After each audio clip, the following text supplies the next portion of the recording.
ہماری گلی کے ہمارے ہمسائے میں تھا ایک آدمی، اس کو لے گئے جی، وہ پہلے سے بھی پاگل ہو گیا، پہلے سے بھی اس کی جو ہے طبیعت خراب ہوگی۔ پھر اس نے یہ ثبوت پیش کیا کہ بھائی آپ بیرون ملک جاتے ہیں، وہاں تو کوئی ویل چیئر سے نہیں اٹھتا، کسی کے اوپر جن حاضر نہیں ہوا آج تک،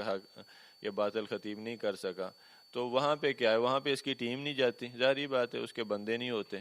تو وہاں پہ یہ کام چلتا نہیں، ٹوپی ڈرامہ چلتا نہیں۔ تو یہ پاکستان میں ہی ہے، اور ہم سمجھتے ہیں کہ کیمروں میں دیکھ کے اور ویڈیو میں دیکھ کے پتہ نہیں کتنوں کو شفا مل رہی۔ آپ یہ دیکھیں کہ کتنے لوگ اس کی وجہ سے بیمار ہوئے، بیمار ہونے کے بعد موت کی منہ میں چلے گئے۔ میں تو کہتا ہوں کہ اس کو تو چوک میں الٹا لٹکایا جائے، اگر سعودی حکومت کو اسلامی نظام ہوتا یا سعودی طرز پہ کوئی نظام ہوتا یا خالصتاً اسلامی حکومت ہوتی تو اس جیل ساز کو سزا دی جاتی۔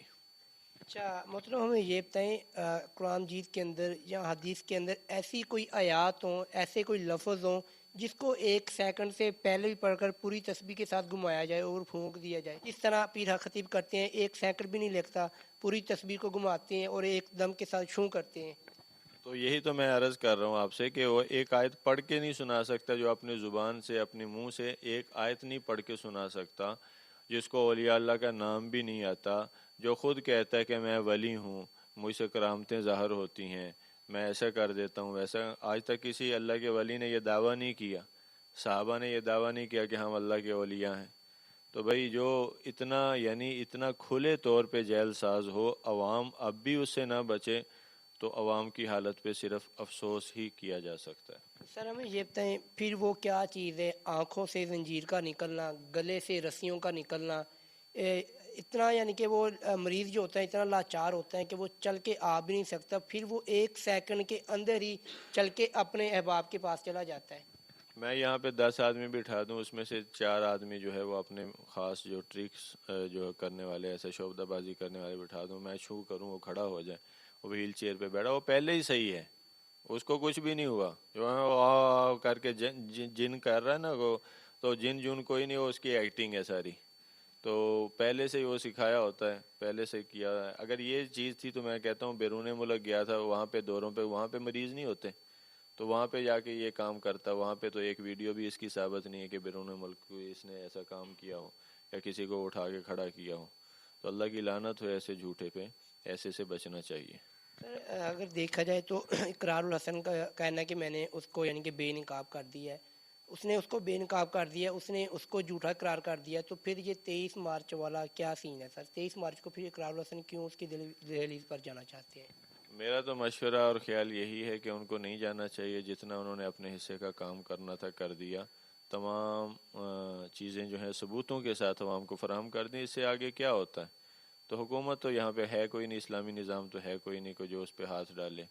تو وہ اپنے حصے کا کام کر چکے ہیں، ان کو مزید نہیں جانا چاہیے۔ مبادہ کی انتشار بازی ہو، کوئی لڑائی جھگڑا ہو، کوئی ایسی کیفیت بن جائے جو ان کے نقصان کا سبب ہو، تو اس لیے تو ان کو میرا مشورہ یہی ہے کہ آپ اپنے حصے کا کام کر چکے ہیں، علماء کو بھی چاہیے، جو نیک صلحاء علماء اور اتقیاء ہیں، ان کو بھی چاہیے کہ وہ بھی اس معاملے میں اپنے حصے کا کام سر انجام دیں، تاکہ عوام کے ایمان، عقیدے، مال، جان کی حفاظت کی جا سکے۔ سر اگر دیکھا جائے تو پاکستان کے اندر بلکہ ہزاروں میں نہیں لاکھوں کی تعداد کے اندر پیر حق خطیب کو چاہنے والے ہیں، بہت سے لوگ اسی غلط فہمی کے شکار ہیں کہ ہم کس کو جھوٹا کہیں، اس کو سچا کہیں، تو آپ کی نظر میں آپ ناظرین کو ہمارے کو کیا میسیج دینا چاہیں گے کہ وہ ان دونوں سے بچیں، پیر حق خطیب سے بچیں یا اقرار الحسن کی باتوں سے بچیں؟ آپ لاسٹ کے اندر کیا میسیج دینا چاہیں گے؟ اس معاملے میں تو اقرار الحسن کو میں اپریشیٹ کروں گا اور کہوں گا کہ ان کی بات مانا جائے، اور جہاں تک چاہنے والوں کی تعداد کا تعلق ہے تو وہ متاثرین کی تو وہ تو ایک کریٹ کیے گئے نا، بنائے گئے اور ایک وہ پروگرام کے تحت لائے گئے، اور پھر فتنے کا شکار عوام تو کسی جانب لگنے کے لیے تیار ہیں۔ تو میرا پیغام یہ ہے کہ آپ خود قرآن پڑھیں، یہ رمضان المبارک کی گھڑیاں ہیں، اور خود جو ہے حضور کی زندگی پڑھیں، وہاں سے آپ کو ہر چیز ملے گی، اور خود جو ہے عمل کریں، صحیح عمل کریں، نیک عمل کریں،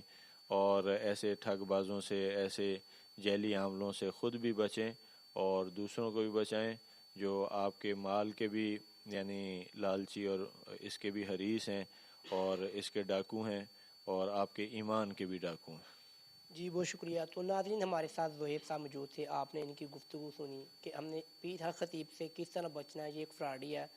تو ہمیں رمضان مبارک کا فائدہ اٹھاتے ہوئے ہمیں نیکیاں سمیٹنی چاہیے. ہمیں ان کے پیچھے 23 مارچ کا انتظار نہیں کرنا چاہیے بلکہ ہمیں اپنی نیکیوں کو مزید بڑھانے کی ہمیں کوشش کرنی چاہیے. تو زہیب صاحب کا کہنا ہے کہ یہ پیر صرف ایک نام کا پیر ہے. ایسی کوئی امید ان سے نہ رکھیں کہ آپ کو ان سے شفا ملے گی. تو یہ تھی دوستوں آج کی ویڈیو. انشاءاللہ ایک نئی ویڈیو کے ساتھ دوبارہ ملتے ہیں. دوست اپنا بہت سارا خیال رکھیے گا. اللہ حافظ.